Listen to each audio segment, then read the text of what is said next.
Good evening, everyone. My name is Sophie Lowe, and I'm the Director of Visitor Services and Program Management at the Museum at Eldritch Street. Welcome to our program this evening. It's co-sponsored by Chatham Square Library.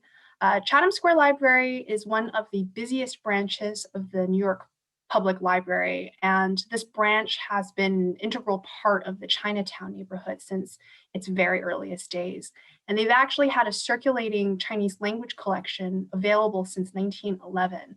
So I want to thank Sean Ferguson and his team from the library for helping to make this program happen. And they also help provide access to both the English and Chinese language versions of the book To Live, which is still available to borrow from the library. And there is an English ebook version of that as well. Today's book reading is captioned, so if you would like to turn on that feature, there's a box at the bottom of your Zoom screen. It is powered by AI, so I apologize in advance for any typos that might occur, especially during the Chinese speaking portion. It does look like we have a couple of people who are new to us today, so I want to briefly introduce who we are. The museum at Eldritch Street is located in the restored Eldritch Street Synagogue in New York City's Lower East Side. We are a National Historic Landmark. We were opened in 1887, and the synagogue is the first great house of worship built in America by Jewish immigrants from Eastern Europe. And in addition to public programs such as this one, our museum offers exhibitions, tours, educational programs, which often tell the story of Jewish immigrant life. We also explore architecture and historic preservation. And if you come visit us when we reopen in April, you will notice that we are in the middle of Chinatown. And something very important to us is facilitating stories from the diverse communities in and around our neighborhood. One of our most popular events is our signature egg rolls, egg creams, and empanadas street festival, which is going to be held virtually this year in June. So please join our mailing list, follow us on Facebook and Instagram to stay connected. We are truly honored to be the recipient of the NEA Big Read grant. NEA Big Read is a program of the National Endowment for the Arts designed to broaden our understanding of our world, our communities, and ourselves through the joys of sharing a good book.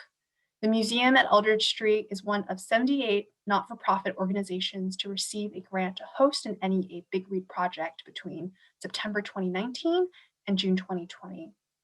NEA Big Read is a program of the National Endowment for the Arts in partnership with Arts Midwest, and we thank them for their generous support.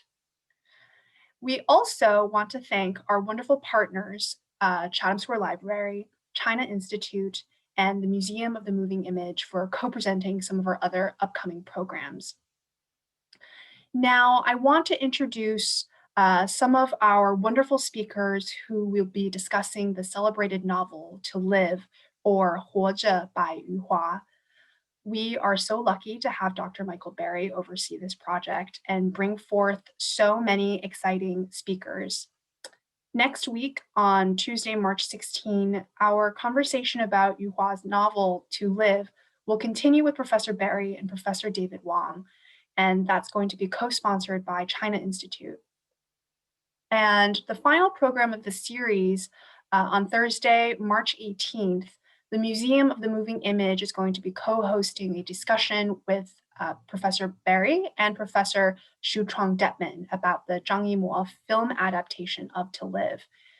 The museum is going to be sending everyone a link to the registrants to access a screening of the film if you want to watch that in advance of the talk. So if you haven't registered for those programs yet, you can do so on our website. Professor Michael Berry is a professor of contemporary Chinese cultural studies and director of the Center for Chinese Studies at UCLA. He is the author of numerous books on Chinese cinema and culture, including Speaking in Images, Interviews in Contemporary Chinese Filmmakers, and A History of Pain, Trauma in Modern Chinese Literature and Film. He has served as a film consultant and a juror for numerous film festivals, including the Golden Horse from Taiwan and Fresh Wave in Hong Kong. He is also the translator of several books by contemporary Chinese writers, including Wild Kids, Nanjing 1937, A Love Story, The Song of Everlasting Sorrow, Remains of Life, and Wuhan Diary. He also happens to be the translator of the very book we will be discussing this evening, To Live. Our next invited speaker is Nimwei Song, who is the director of Chinese programs at Wellesley College. He specializes in modern Chinese literature and intellectual history, film studies, science fiction, and youth culture. Professor Song has published books and articles in both English and Chinese, and his first monograph in English, titled Young China, National Rejuvenation and the Bildungsroman in 1900 to 1959, was published by Harvard University Asia Center. If you have questions during the program, please type them into the questions and answers box on the bottom of your Zoom screen, and we will get to as many questions as we can throughout the program. Professors Barry and Song, I invite you to turn on your camera and please take it away. Thank you, Sophie. It's a pleasure to be back with you, and I want to thank the Chatham Square Library, the New York Public Library, Museum at Eldritch Street, NEA, Big Read program, all of the sponsors who made this possible. And I'm so happy today to be joined by my old friend, colleague, classmate, Mingwei Song. We've known each other for many years, going back, I think, to the late 90s. Right. More than 20 years, indeed. Yes, and besides being just one of the really most outstanding scholars working on modern and contemporary Chinese fiction, he's also a creative writer and a poet, and his poetry, his essays have been published in many publications over the years. And it's just such a pleasure and honor to be with you here to reflect on this book, To Live. It's such a pleasure to get into this conversation with you, Michael. And so a little bit about the structure of today's conversation. Part of it's a conversation, but it's also a reading. And today's program was designed as a bilingual reading. And so Professor Song and I have each selected a series of passages from the English translation and the original version. And Mingwei will be reading the Chinese original. I will be reading the English. And we'll be going back and forth between reading passages and having kind of conversation with ourselves, but also with you. And so I also want to encourage audience members right now, even if you have questions about the translation, the book, Yu Hua, the writer, please type them in the Q&A, and we're going to be kind of bringing your questions in throughout our dialogue and throughout the reading. But I'd like to begin maybe by asking Mingwei a question. I also want to encourage him to ask me. We can just keep the dialogue flowing. How do you look at this novel, To Live, in the chronology of contemporary Chinese fiction? Why is it an important work? Why is it a work that you think more Western readers should be exposed to? What is its place in the canon of contemporary Chinese literature? I came across this novel in 1992, right after its publication. I read it first from the journal 收获, The Harvest bi-monthly, which is a prestigious literary magazine in China. And I grew up reading literature, so I was very familiar with Yu Hua at that time. I even met him at that time on some occasions. So I have been following. I had been following his works for about 3 to 4 years, and I recognize him as an avant-garde writer, an experimentalist fiction author. But To Live changed that impression, because this novel seemed to be so simple. Narrative is really chronological of the family's life, the death, and the narrative is focused on storytelling. rather than creating some kind of a labyrinth of narrative techniques like he did before. I think that made this novel one of the first major new realist novel that began to appear after the 1980s. During that decade, Chinese writers were busy experimenting with all kinds of new skills, learning from magical realism, postmodern novels. But this novel truly marked the beginning of that generation, very important generation of Chinese writers, sort of a shifting of their focus from creating narrative, like an experimental narrative, to really look at the Chinese reality and to situate their narrative in the history, the trauma, exactly what you wrote in your first book, the history of a pain, the history of a sorrow, the history of tragedies, conditioned by many great Chinese sort of like historical events. So in this novel, we got to read the Chinese Civil War, the beginning of the socialist regime, the Great Leap Forward launched by Mao, and the Cultural Revolution. And until the end, we begin to see actually the reform era sort of started. So it's not just about the individual or the vision of literary imagination, but rather it's also about the story of the nation. I think this novel appeared at that very particular moment when China just went through the 1980s and saw the tragic end of the 1980s with the Tiananmen incident, which created another very painful moment for the Chinese. So I think this is Yu Hua's response to that very tragic end of the 1980s. So he had to focus on Chinese reality, but he's in order to get this published, he cannot locate sort of like give it background about the 1980s. That's too immediate, but rather this is about the traumatic history of modern China. Actually, I have one question for you, Michael. Yes. I know you began to translate this novel when you were in college, when you were junior or senior, and it took you many years. This is not your first published translation, but rather after your first book, while a kid. So you have been you work on this novel for many years. I want to know what brought you to this project.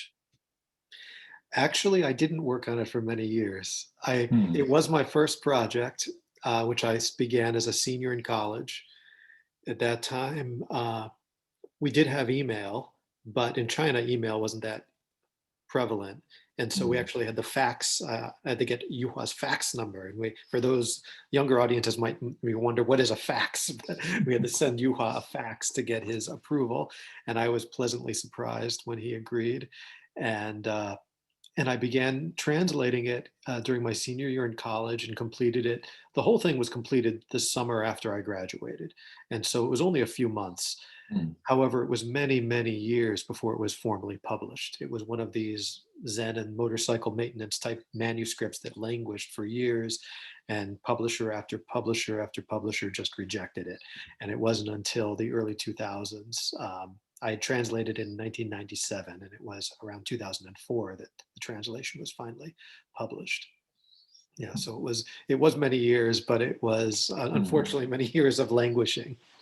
But what brought you to pay attention to this novel and wanting to translate this novel? You know, when I had been a foreign student in Taiwan, probably in 1995, I was in a bookstore just across from Taiwan University in a district called Gongguan, where there's a lot of mm, bookstores. And I was in an underground bookstore called Kingstone, a Jinshitang. mm, And I came across the Taiwan edition of To Live, and I bought it and I brought it home to my little basement studio that I was renting, and I read it in one night, and I was just enraptured. And it was just an incredibly moving and inspirational reading experience, maybe even transformative for me. mm. I don't think it would be too much to say that. I ended up, devoting myself to this book in terms of the translation project. But that was when I first encountered it and fell in love with the book. And then it was really fast forward a few years when I'm about to graduate from college. And, I think when you're at that age, 21, 22, you're facing a crossroads in life. And there's all kinds of opportunities in terms of career paths and which way I was going to go. I had applied to graduate schools, but I didn't know what I was going to do for the summer right after I graduated. And it, of course, I could have gotten a job as a waiter or any of the other, normal jobs I had done throughout my childhood and teenage years.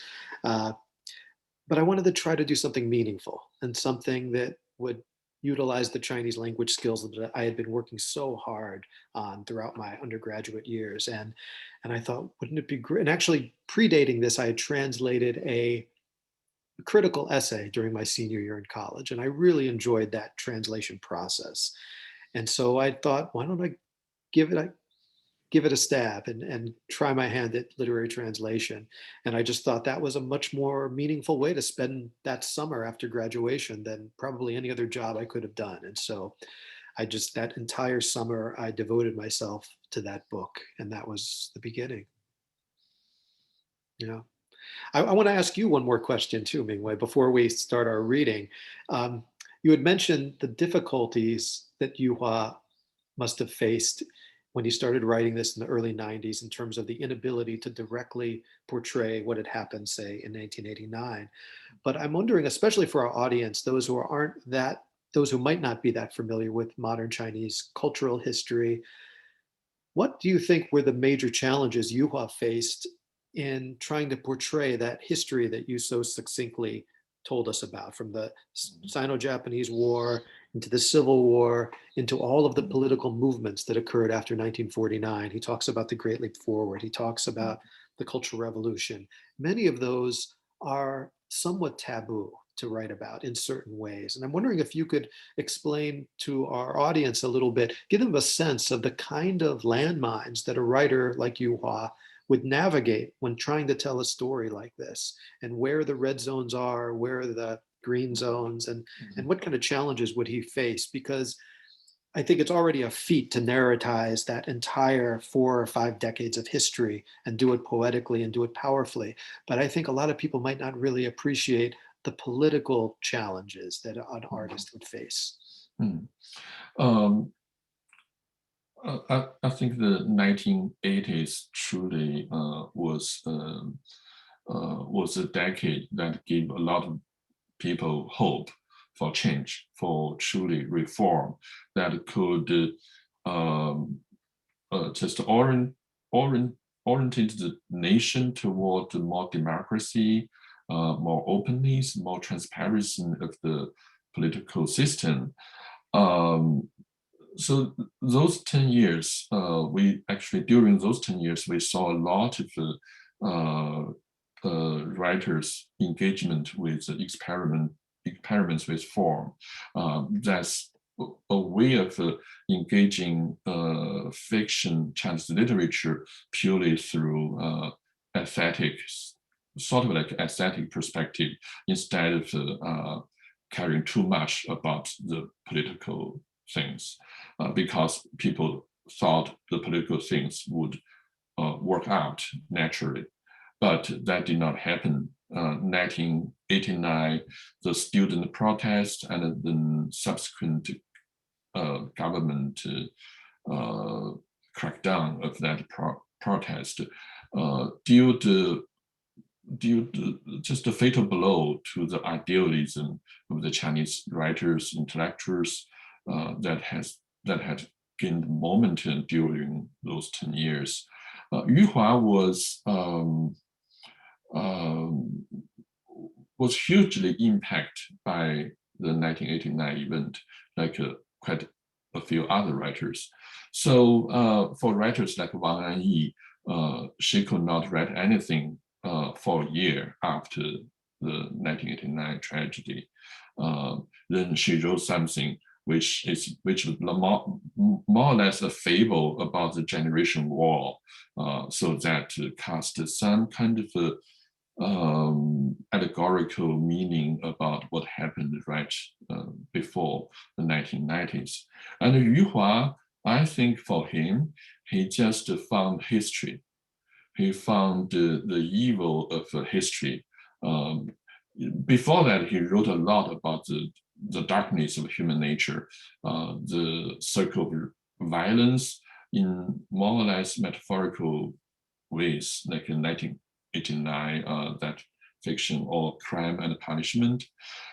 But in To Live, he sort of confronted the pains, the tragedies of Chinese history directly, and he used one family's story to give people a sense of how the history that is actually a monster, to quote Professor Wang's words, is full of violence, is full of just inhuman conditions that actually give people less hope to live, but actually more occasions in which we saw deaths, we saw very cruel deaths and senseless deaths. So in that aspect, I think Yu Hua simply brought us to see the modern Chinese history entirely as a series of crises and tragedies. So the Civil War, the Socialist Revolution, the Great Leap Forward, the Cultural Revolution, all actually brought deaths, tragic deaths to this family.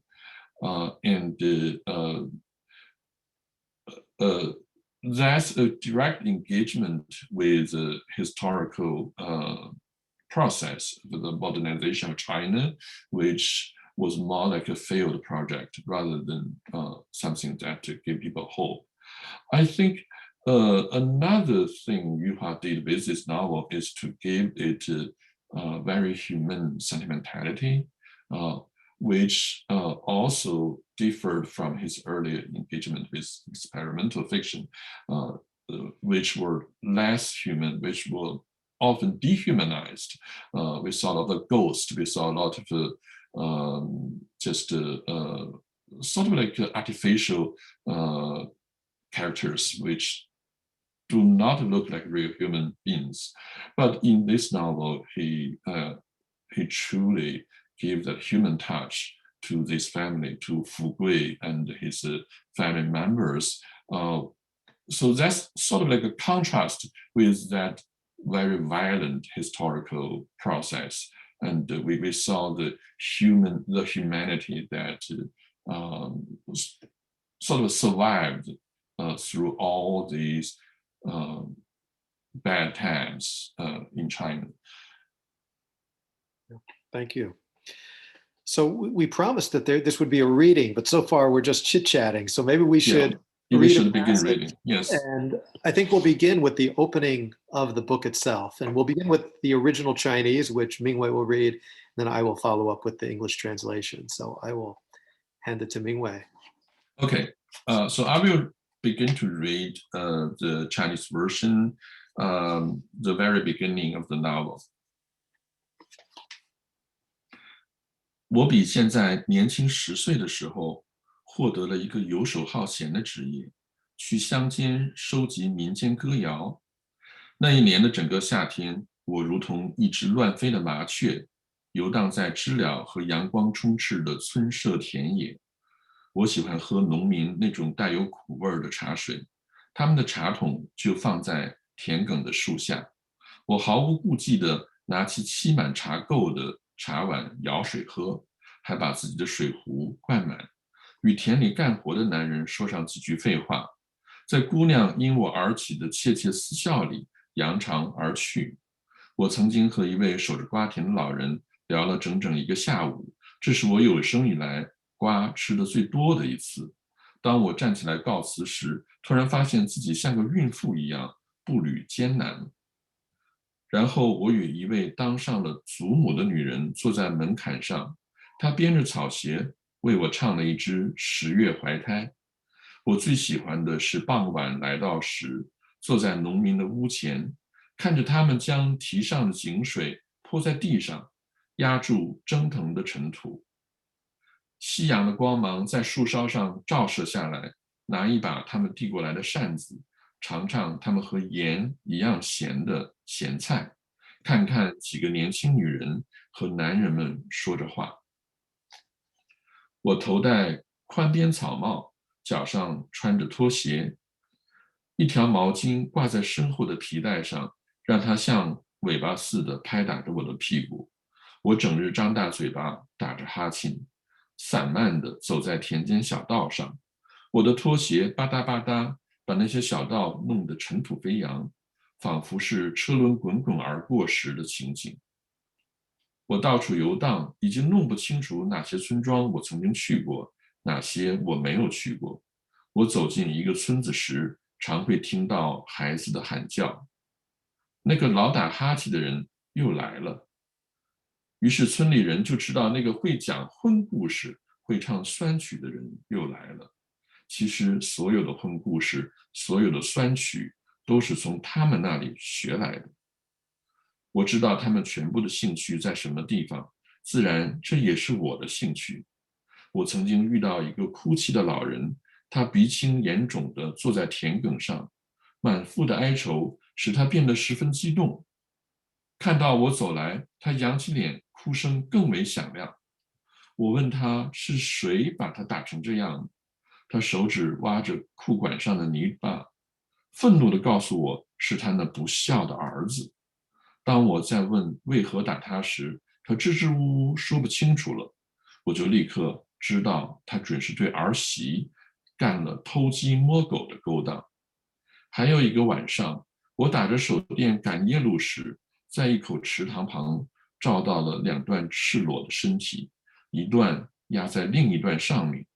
我照着的时候，2段身体纹丝不动，只是有一只手在大腿上轻轻搔痒。我赶紧熄灭手电离去。在农忙的一个中午，我走进一家敞着大门的房屋去找水喝。一个穿短裤的男人神色慌张地挡住了我，把我引到井旁，殷勤地替我打上来一桶水，随后又像耗子一样窜进了屋里。这样的事我屡见不鲜，差不多和我听到的歌谣一样多。当我望着到处都充满绿色的土地时，我就会进一步明白庄稼为何长得如此旺盛。那个夏天，我还差一点谈情说爱。我遇到了一位赏心悦目的女孩，她黝黑的脸蛋至今还在我眼前闪闪发光。我见到她时，她卷起裤管，坐在河边的青草上，摆弄着一根竹竿，在照着一群飞硕的鸭子。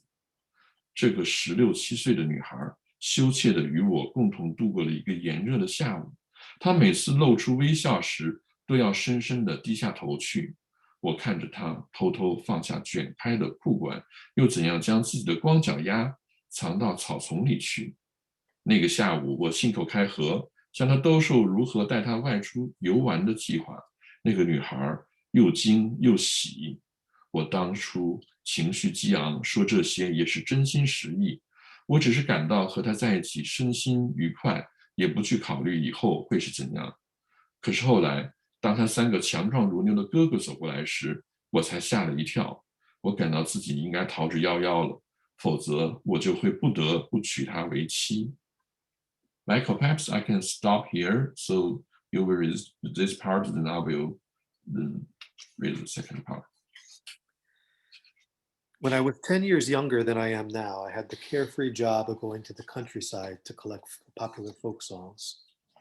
That year, for the entire summer, I was like a sparrow, soaring recklessly. I would wander amid the village houses and the open country, which was filled of cicadas and flooded with sunlight. I had a special affection for that bitter tea that farmers brew. There would always be a bucket of just that kind of tea under a tree by the ridge between the fields, and without a second thought, I would ladle out enough to fill my tea-stained bowl. Once I had filled it to the brim, I'd start bullshitting with some of the male workers. The girls would whisper amongst themselves and then stifle their chuckles as I swaggered off. I once spent a whole afternoon talking with an old man who kept a melon patch. I ate more melons that day than I ever had in my life. When I stood up to leave, I suddenly realized I had as much difficulty walking as a pregnant woman. Later that day, I sat on the porch with a woman who had already become a grandmother. She was weaving a pair of straw sandals as she sang 10-month pregnancy to me. What I loved most was sitting before the peasants' houses just as dusk fell. As the sun's rays came down through the delicate branches, I would watch the peasants pour well water onto the ground, cooling the hot dust and sand. Holding the fan they passed over to me, I would try the pickled vegetables, which always tasted like salt. I would watch the girls and talk with the men. I wore a wide-brimmed straw hat on my head and a pair of slippers on my feet. A towel hung down from my belt behind me. It made it look like a tail patting me on the butt as I walked.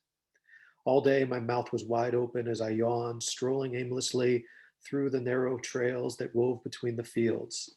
My slippers made a funny sound, bada bada, as the dusk along the trail went flying upward. It was as if a truck had sped by. I'd wander all over the place, not even remembering which villages I'd been to and which I hadn't. As I approached the next country village, I'd often hear the children yelling, "Hey, that guy who always yawns is back." And so the people in the village knew that the man who told dirty stories and sang sad songs had come back again. Actually, I learned all those dirty stories and sad songs from them. I knew everything that interests them, and naturally, this was also what interested me. I once came across an old man with a bloody nose and a swollen face sitting atop a ridge crying. His sadness filled his entire body. When he saw me coming, he looked up and his weeping grew louder. I asked him who beat him like this, and scraping the mud off his pants with his fingernail, he told me with anger that it was that ungrateful son of his. When I asked him why, he kept beating around the bush and he wouldn't really explain. I immediately surmised that the old man must have been putting the moves on his daughter-in-law. Then, on another occasion, I was hurrying on my way at night when the glow of my flashlight fell upon a pair of naked bodies beside a pond. One was pressing up against the other. When I shined my light on them, except for a hand scratching a thigh, the two bodies lay absolutely still. I quickly turned off my light and got out of there. One afternoon, during the height of the farming season, hoping to get a drink of water, I walked into a house whose doors had been left wide open. A man wearing shorts and looking quite flustered stopped me and led me outside to a well. He eagerly hoisted up a bucket of water for me from the well, and then, like a rat, scurried back into his house. These were all common occurrences, almost as common as the folk songs I heard. When I gazed at the green earth that surrounded me, I came closer to understanding why the crops here grew so vigorously. That summer, I almost fell in love. I met an enchanting young girl, and even today, her dark complexion glitters and radiates before my eyes. When I saw her, her pants were cuffed up as high as she sat on the grass beside the river. Watching over a flock of large plump ducks, she held a bamboo pole to prod them and keep them together. This timid 16 or 17-year-old girl spent a scorching afternoon with me. Every time she smiled, she would lower her head in embarrassment.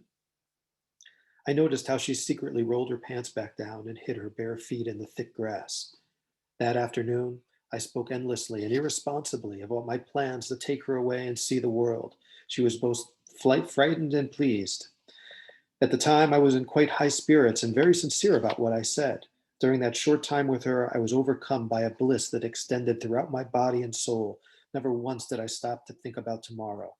Only later, when her three brothers, each of whom was built like an ox, approached, did I start to get a little scared. I felt the best thing for me to do would be to get out of there. The faster, the better. That is, unless I wanted to really end up marrying their little sister.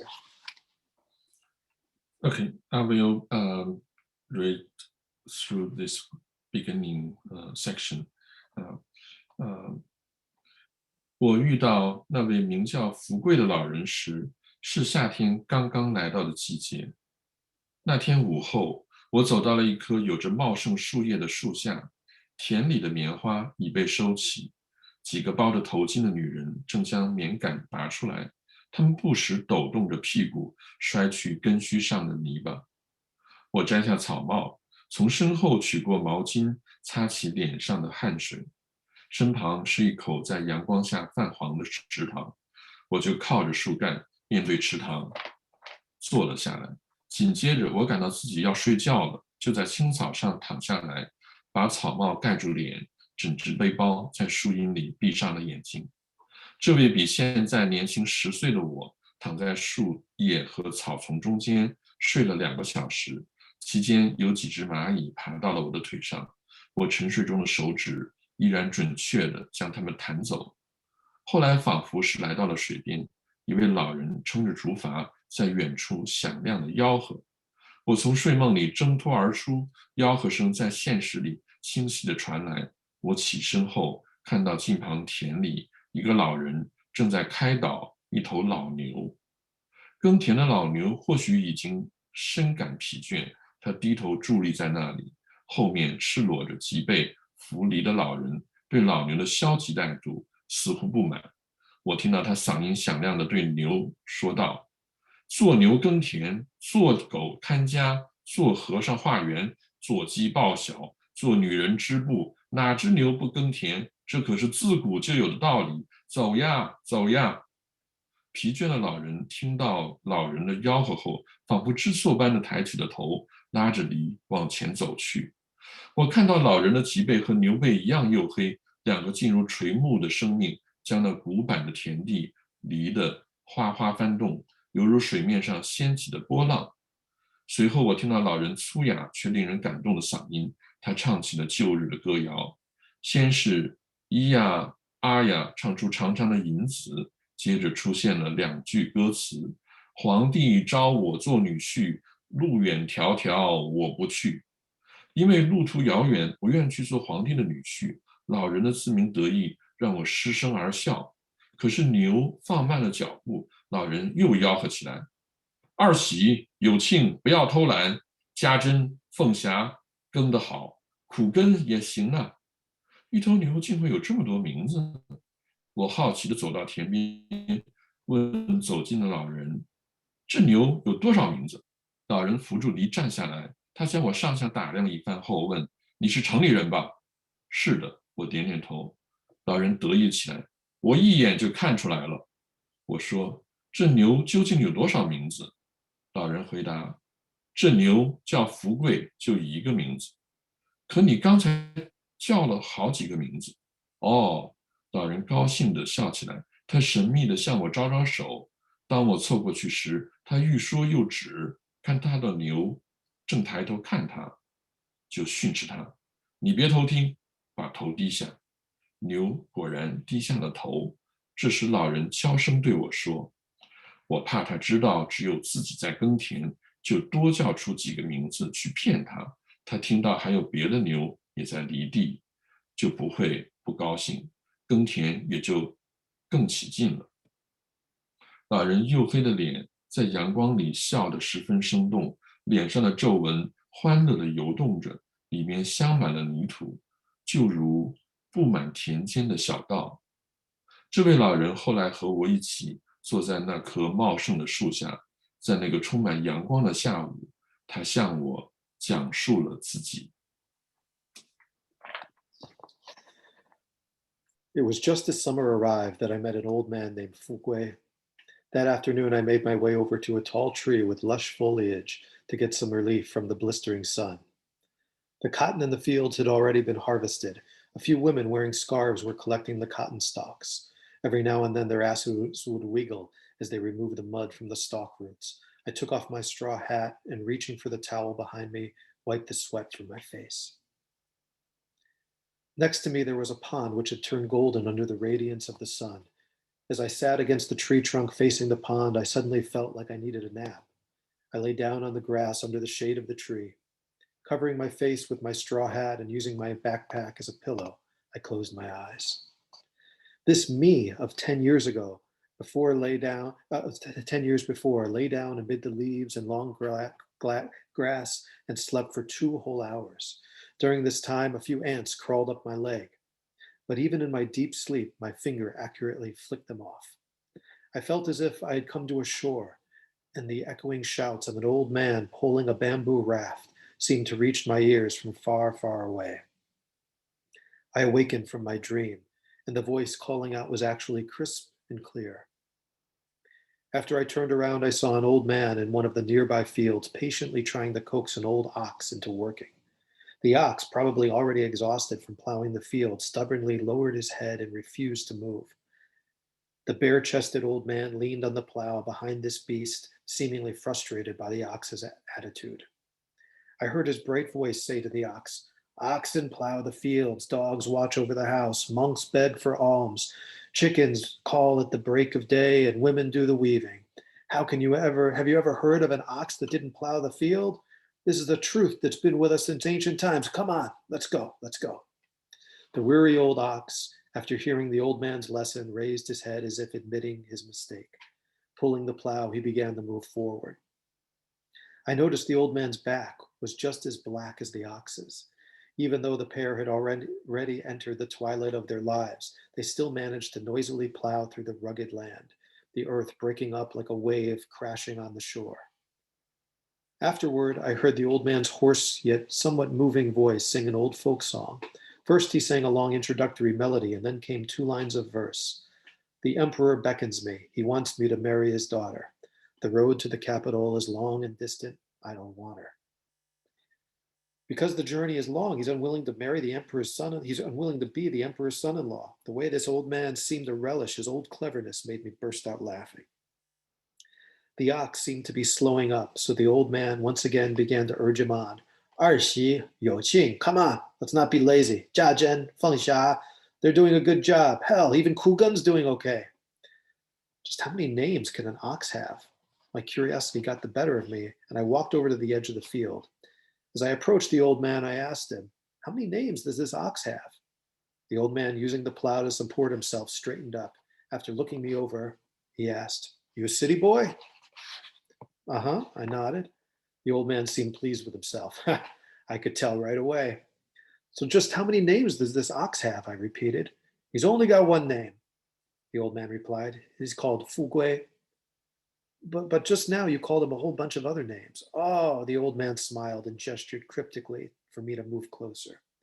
As I neared him, it seemed as if he wanted to say something, but stopped. When he saw the ox raise its head, he gave him a reprimand. "No eavesdropping, lower your head." The ox did lower his head, and then the old man whispered to me, "I'm afraid he'll discover he's the only one working in the field, so I like to call out a lot of other names to fool him. If he hears that there's other oxen around working the fields, he'll work harder and he won't feel so depressed." Seeing the old man's dark face smiling in the sunlight was quite moving. The wrinkles on his face moved about happily. They were caked with mud, just like the small dirt trails that ran through the fields. Afterward, the old man and I sat down under that lush tree, and on that bright afternoon, he began to tell me about himself.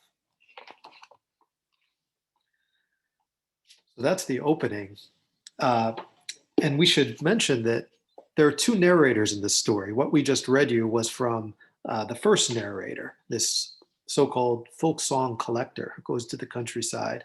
And after that passage we just read, thus opens up the second level of narration. But Mingwei, what's your take on this 2 level of narration, these 2 voices that we have? I mean, we go back even to the origins of modern Chinese literature during the May 4th movement. The first modern Chinese story, Diary of a Madman, also had these 2 kind of narrations. They had this introduction and then a second literary voice. Do you see this To Live as an intentional attempt of Yu Hua to engage with that important work, Diary of a Madman, or what's your reading of the 2 narrators in the book? It's actually a quite inspiring idea to see this is similar to the Diary of a Madman, because indeed Yu Hua admired Lu Xun so much. So I think perhaps this dual level narrative is something that connects him to Lu Xun's writing. On the other hand, I think this dual level perhaps says a lot about his earlier experiment with narrative design. So he sort of bring his earlier experiment to this novel to just give people, this is almost like a sort of a symphony or some kind of because Yu Hua is a music lover. He has spent so much time listening to classical music, and he wrote about classical music. He indeed confessed that he learned more from music about the narrative than from literature. So this is perhaps something that can situate him in just a narrative that is not limited to one voice, but rather to multiple movements, multiple motifs and voices. Then I think the main part is still Fugui's, the second layer of the narrative that eventually is the story that Yu Hua wants to tell. And in the film version, Zhang Yimou completely removed the first layer of narrative, so there's no such a folk song collector who is a little bit like Yu Hua himself, a young man trying to research, explore what's happening to the common people in the countryside. So I would say this part we just read is more like a prelude to the narrative, but in between we do see the author brings us back to the perspective of the first narrator in order to show us the emotional impact on the old man telling the story. So the second layer of narrative pauses several times after a major tragedy happens. Then we will hear from the first narrator telling us what kind of emotional response emerging in the old man when he is telling these very tragic moments, this very miserable story. Yeah. I don't know what you think. One thing you mentioned the this? film adaptation. Actually, there's another film I sometimes think about, which is Yellow Earth, one of the cornerstone films of the new Chinese cinema movement, the fifth generation. And that film, for those who aren't familiar with Yellow Earth, it tells the story of a People's Liberation Army soldier who goes to a very isolated site in Shanxi province to collect folk songs. And his motivation is to collect these songs, these melodies, not so much the lyrics, but the melodies, and then to rewrite them with so-called patriotic lyrics to inspire the soldiers and basically to create propaganda. And I'm not sure if the motivation of our narrator in To Live is the same, to collect folk songs to then turn them into propaganda or turn them into something else. But it does create, if we do follow that logic, it creates kind of two interpretations of history. And on the one hand, this kind of official version where you have the folk singer who's going to collect the songs and then preserve the melodies, but at the same time transform them and make them into something politically correct. And then running parallel to that is the actual story itself, the story of Fugui, where we're getting the actual so-called raw history or the true story. And so I think there's a kind of interesting tension between those two versions of history and storytelling that we get. But maybe we should turn to some of our audience questions. Yes, indeed. There are several questions. You want to do, here, I'll read the first one. Are there any large difference between the Chinese version and English version of the book? The English translation is as accurate and complete as possible. There's nothing abridged, there's nothing omitted, there was nothing deleted for sensitivity or aesthetics or editorial reasons. So it's a full version. There are, though, two versions of To Live. There's the original version that was published in Yu Hua at Harvest magazine.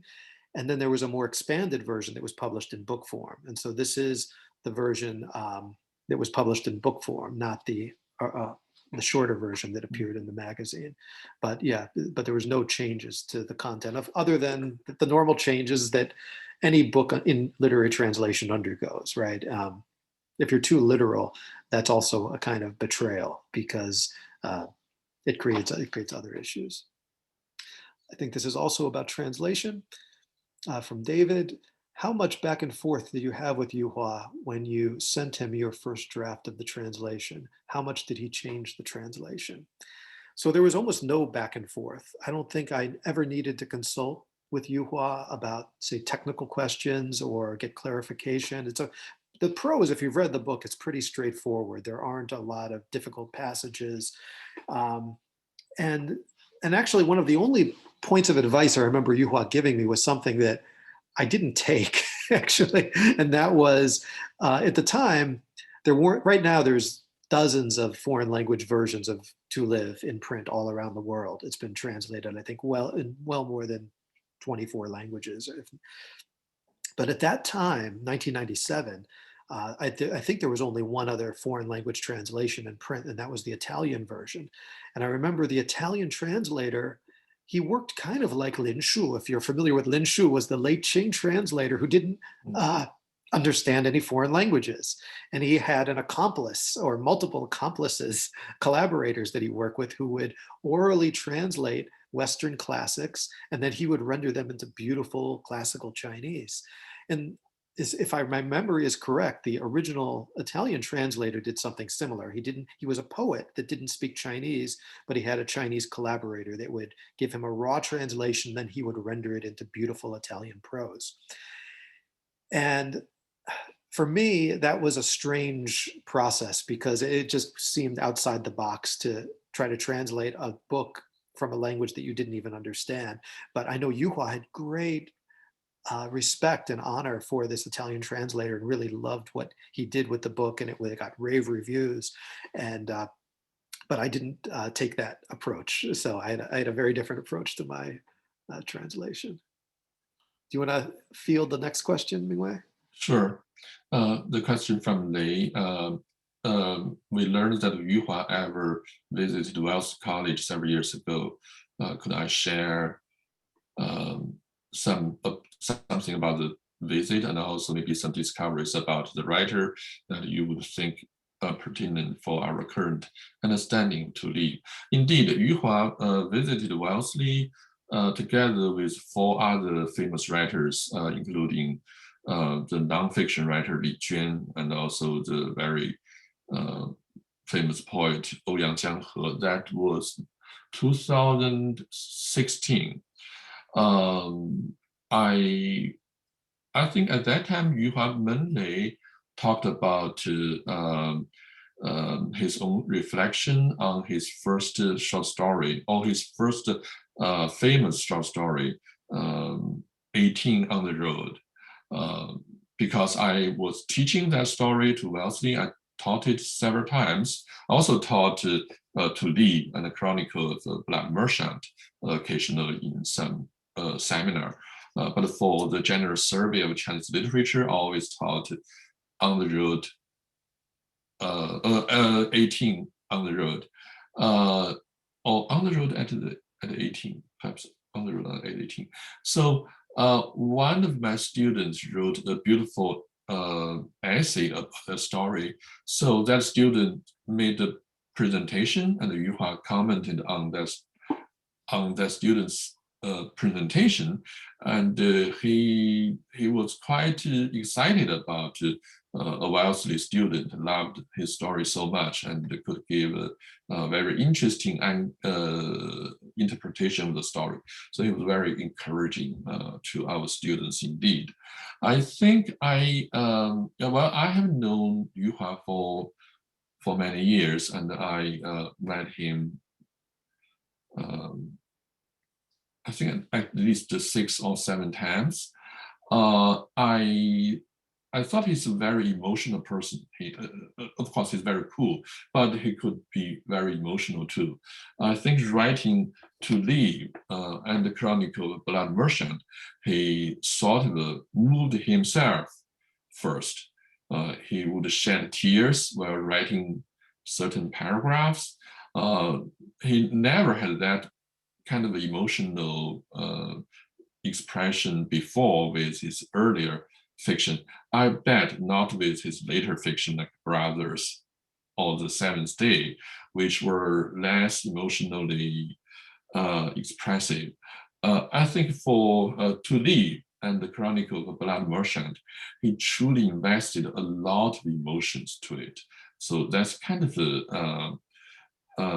very personal for him. He was telling the stories about these fictional characters, but he really put himself into the story.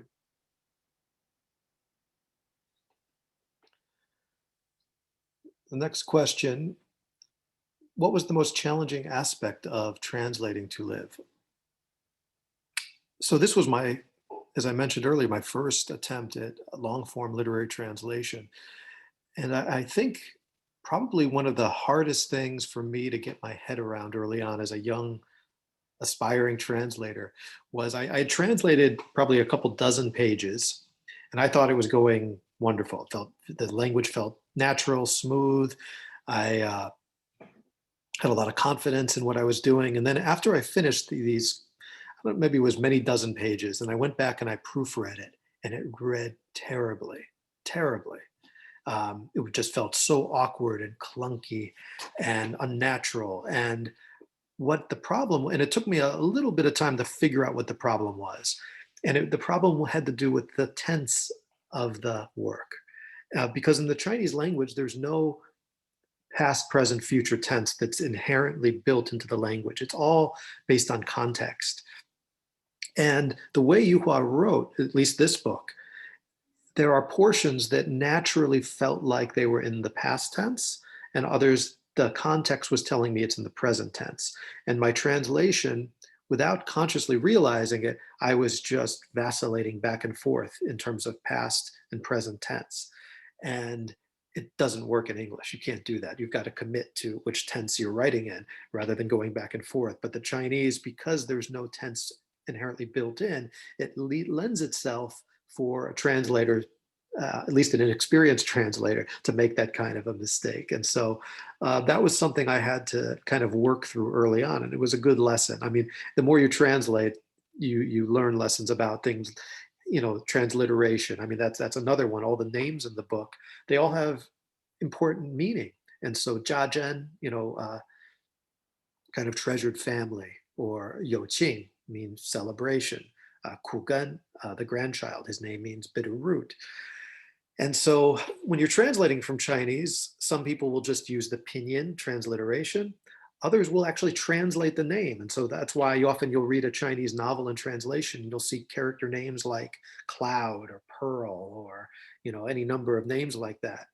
And so also figuring out, when does it make sense to translate a name and when does it make sense to transliterate or to use the pinyin.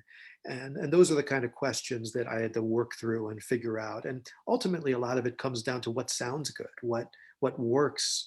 There are some names, if you called, you know, if you called the sun Celebration, it's just weird. At least in my adult life, I still haven't met someone with the English name Celebration, right? So, whereas if someone had a name named Pearl, yeah, we do have people with the name Pearl in English. And so it often turns out to be a kind of case by case basis. Other times you'll have a strategy for an entire novel. There was one novel I translated where all of the major characters, I left their names in pinyin, but many of the minor characters, because there were so many, hundreds of them, I tried to, or maybe it was the opposite, but basically for major characters, I did one thing. For minor characters, I did something else in order to help differentiate them. But working through these kind of things, and working with the copy editors, also there were challenges there in terms of an urge on the part of some editors to make it more reader friendly by dismissing certain cultural specific content that I thought was important to keep in them in the novel, even though it may have confused some readers, but it felt like it was an inherently important part of what was there. Whereas some editors have the urge to assimilate the text and make it more digestible for non-Chinese readers. I'll hand it back to Mingwei for the next question. Yeah, I will also the next question from Jing. What do you think of the adaptations of the story in Zhang Yimou's movie? Actually, Zhang Yimou's movie is much less sorrowful than the original novel. In the original novel, literally everyone in Fu Gui's family died. So what you just heard from this prelude, the names like Jia Zhen, Feng Xia, You Qing, Xi, Ku Gen, those are his family members, direct family members, and they all died in this novel. Actually, each of them dies a very miserable and cruel, senseless death because of certain historical conditions. But in the film version, Zhang Yimou only actually showed us two deaths, Yu Qing's death and Feng Xia's death, the son and the daughter of Fu Gui. And he actually kept the other characters alive. Xi, Jia Zhen, and Ku Gen all lived through the end, and Fu Gui actually is not that alone. It's not truly what we saw in the novel as a person who has only one single company that is the ox, that is the ox that has the same name, Fu Gui. So we see actually Fu Gui the person and Fu Gui the ox.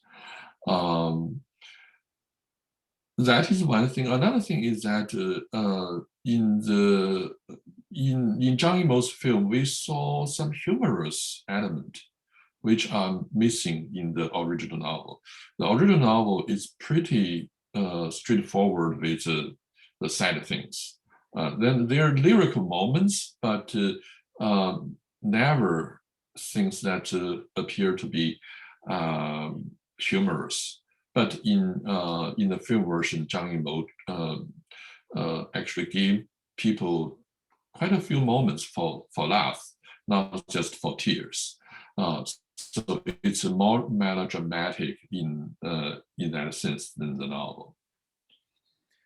Yeah, and I'll add, the way he handles the deaths in the film is radically different than the novel. Whereas the novel, I think there's a cruelty, there's an inhumaneness in terms of the ultimate fate of many of the characters. Whereas in the film, a slightly softer approach is taken in that it's more at the hand of fate. It's kind of accidents that befall these characters. Whereas in the film, there's a real human action and motivation that leads to the demise of many of the characters. Also, the setting. The film is set in the countryside. I'm sorry, that the novel is set in the countryside, whereas the film moves the action to the city. And Zhang Yimou has spoken about that as the fact that and that was mostly for the visuality of the film, because film is a visual medium. And if you're in the countryside, you think of the landscape of hills and fields and dirt and trees, doesn't give you a lot of things to play with in terms of accentuating the unique political landscape of China during, the 50s, 60s, and 70s. And I think Zhang Yimou really wanted to display, the Mao posters and the Biaoyu, the slogans and the big character posters. And he really inundates the film with these kind of visual markers of history. But I'm going to stop here because next week, actually a week from now, Professor Xiuzhang Depman will be here to really talk about the film. And so we will revisit this next week with her. But let's continue on. Was it considered to invite Yu Hua to speak? Yes, Yu Hua was certainly invited, and he actually had initially was very enthusiastic and supportive of this program. Unfortunately, because of COVID-19, we had to switch to an online format, and Yu Hua just didn't feel comfortable presenting via Zoom and this format. So he ultimately decided to not to participate, but he sent his apologies, and we wish he could have been here with us. So I will take the next question from Joyce. If the book was originally banned in China, how did Yu Hua succeed in turning that decision around and having a successful literary career? Oh, actually, the novel was not banned in China. The film was banned in China, not the original novel. I think Yu Hua was quite a high-profile author by the time when he was writing this novel, and it was published in the Harvest bi-monthly, that literary magazine, which was also really prestigious for publishing literary works that are far distanced from propaganda. That has a truly literary quality. So, so Yu Hua belonged to that sort of a small circle of established authors who were safe if he did not say things straightforwardly against any government policy. And in this novel, he mainly spoke about the historical trauma, the past, and according to the orthodox historical narrative, at least in the 1980s and then early 1990s, those events were actually more or less viewed even by the Communist Party as disasters. Like Cultural Revolution was considered a disaster. Now it's changed. I mean, like during the past 10 years, a lot of the historical narrative have been changed in China about the past. But at that moment, this novel was certainly okay to get published. So it was also reviewed so well among the readers, critics. It truly brought Yu Hua's success to even a higher level at that moment. Yeah, and I'll just add that some might be confused. How come the novel was okay, but the film was banned? And that just has to do with very different censorship standards for film and television versus literature. Of course, literature can reach broad audiences in China, but nothing near the mass impact that feature films can have. And so they tend to be much more stringent. And there were and during this period, at least, say the early 1990s, there were things you could publish in novels in China that you could not get made into films. There was just a much broader degree of liberal space for expression during that period. Just take, say, queer literature. There were quite a few novels by people like Cui Zi'an that were being published and distributed, whereas films in that genre would never get approved for mainstream distribution. So there was very much a kind of double standard, or at least different standards for these two areas.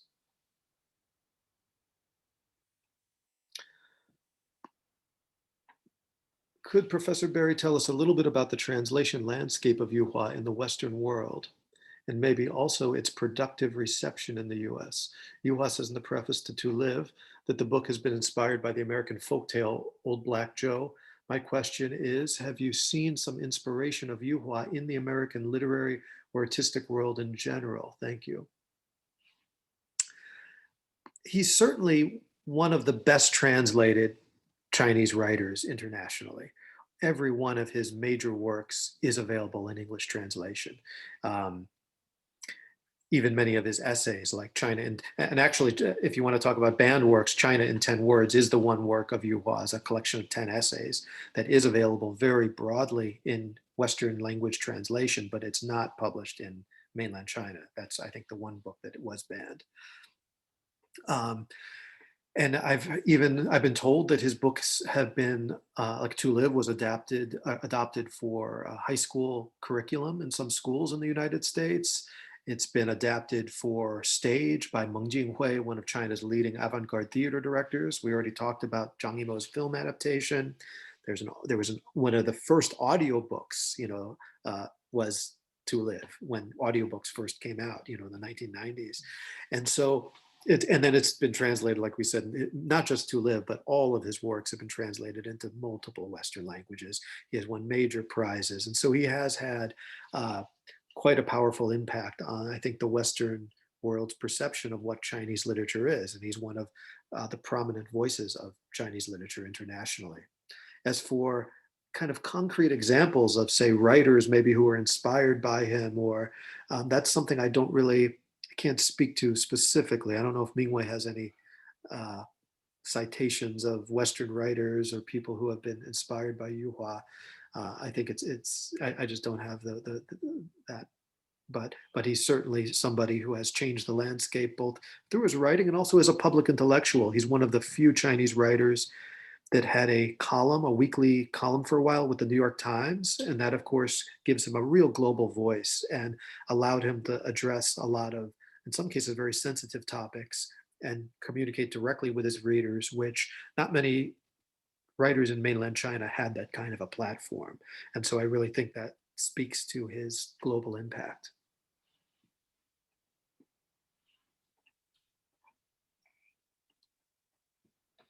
Next question, give an example of what's not digestible for American readers.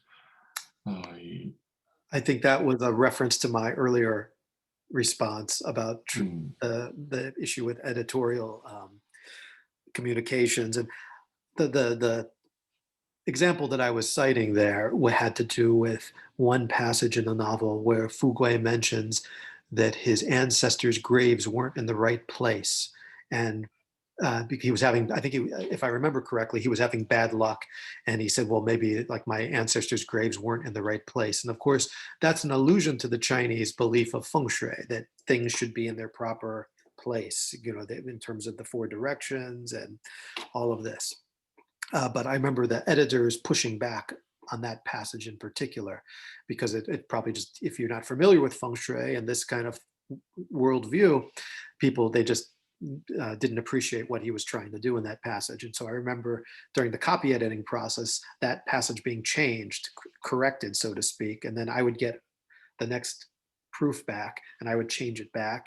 And the next one would come and they would change it back. And we did this back and forth multiple times.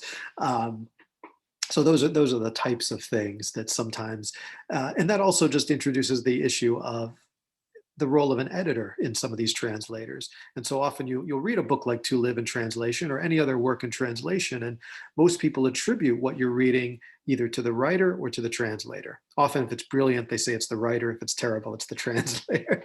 But I think one part of the equation that a lot of people don't take into consideration is the role of the editor. And editors often will have, especially if it's a trade press, a very heavy hand and a very strong impact on the language and on the final vision of the novel that is released to Western readers.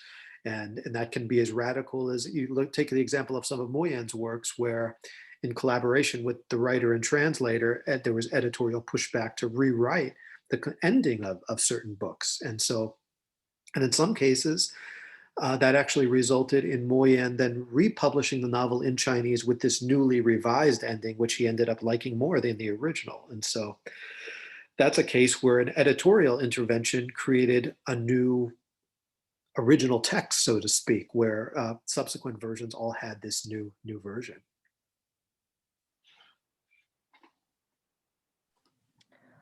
Thank you, everyone, for all the wonderful, wonderful questions. And also thank you to Professor Berry and Professor Song. It was such an incredible delight to hear the both of you reading To Live side by side, both in English and in Chinese. I've certainly never experienced that before. And also getting that in-depth look at the history and the background and also the process of translating it. It's really so fascinating. And I think a lot of our audiences will have enjoyed that quite a bit. So we're going to wrap up our evening. Thank you to our speakers and to our audience members. As a reminder, if you've never read the book, you would like to read it, or you read it a long time ago and this reading has inspired you, the books are available to borrow from the New York Public Library. Thanks to Chatham Square Library for arranging that, both in English and in Chinese. And there is a ebook of the English version that's available to borrow too. The program does continue. Next Tuesday, March 16, we will have a continuation of the conversation we had on Monday with Dr. Barry and Dr. David Wong. And then on Thursday, as Michael Barry mentioned before, we're going to have a film discussion with Dr. Detman, and we're also going to be offering the film version of the film rather, available for streaming. So we'll send that link out too. And all this information is on our website, eldritchstreet.org. And thank you so much. Have a great evening. Thank you, Take care. Sophie. Thank you. Thank you. Thank you. Thank you. Thank you, Sean. Thanks. Thank you, Sean. Bye.